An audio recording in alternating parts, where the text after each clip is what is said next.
Coucou à tous. Alors, tout se passe bien. Je sais pas si vous avez pu suivre. Alors oui, j'ai eu beaucoup de commentaires donc oui, vous me suivez et merci. Merci, merci, merci, merci encore. Alors, voilà, cette petite vidéo où je me suis assise, au milieu d'une forêt de pins. Je vous laisse écouter, c'est merveilleux. C'est merveilleux. Et puis cette petite vidéo posée, assise, pour vous exprimer combien c'est important pour moi de partir toute seule. Je parle bien de mes ressentis. Ce sont les miens. Chacun a ses propres ressentis durant cette marche. Pour ma part, j'avais tellement de nettoyage à faire que j'ai vraiment ressenti l'appel vraiment du fond du cœur d'y aller et de le faire seule. Pourquoi? Parce que j'étais cette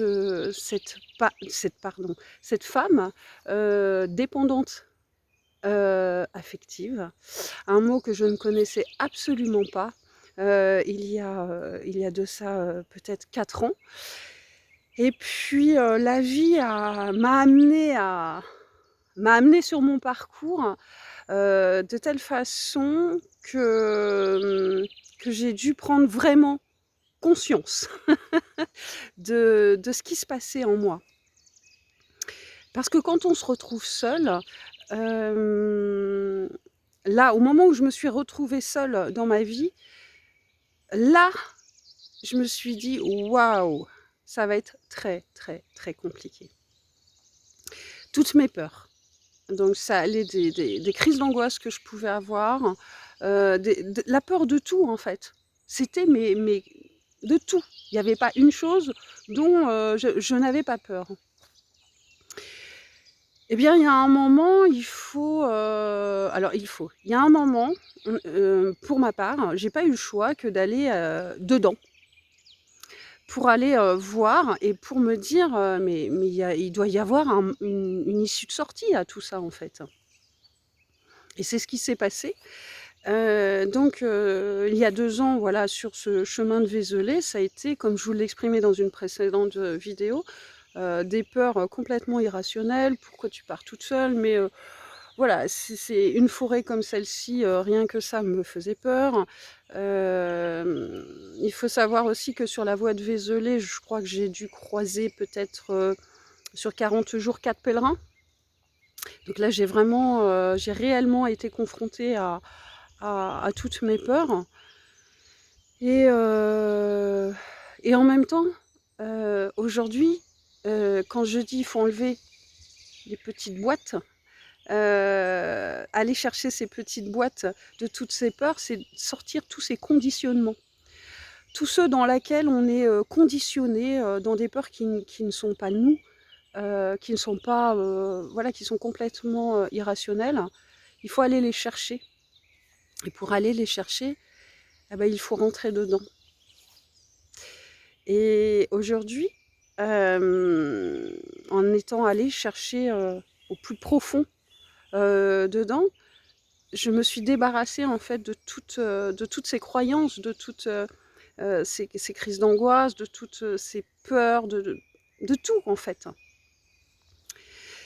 Et, et voilà, l'importance de faire un chemin seul, c'est aussi d'aller se confronter à soi-même et ne pas avoir besoin de l'autre pour se guérir, pour se soigner, en se disant: «L'autre, c'est mon pansement».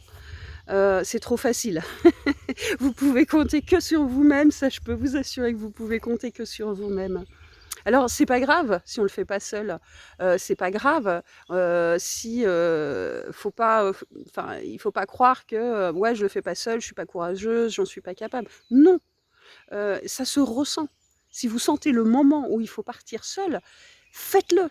Et puis effectivement, il y a des voies qui sont beaucoup plus, fréquentées que d'autres, hein. Et ça, c'est chouette aussi parce que ça permet à certains qui ont peur, et bah, de se dire: «Je suis pas toute seule non plus». Et puis après, vous pouvez partir, sur une voie qui est un petit peu moins fréquentée et ça va être OK aussi. Mais il faut vraiment le ressentir au plus profond de vous. Écoutez-vous, toujours, toujours, toujours, toujours, c'est important. Et ce que je voulais rajouter, c'est, par exemple, si on part avec quelqu'un, une connaissance, ou quoi que ce soit, eh bien, on a tendance à rejeter sur l'autre nos propres, ressentis et ça, c'est incroyable, quoi. On en veut forcément à l'autre, hein, mais tout vient de nous. Tout est à l'intérieur de nous. S'il y a quelque chose qui nous dérange chez l'autre, c'est forcément que chez nous, ça vient nous chercher. Voilà. Donc j'avais aussi envie de vous partager, ces ressentis de, eh bien, d'expérience, parce que ça peut résonner chez certaines personnes et croyez-moi, je vous jure qu'on s'en sort. Croyez-moi, on s'en sort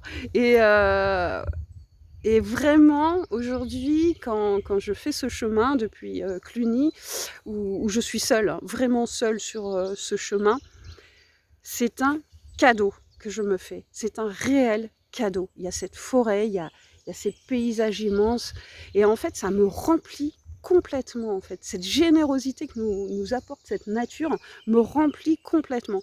Avant ça, je ne le voyais absolument pas.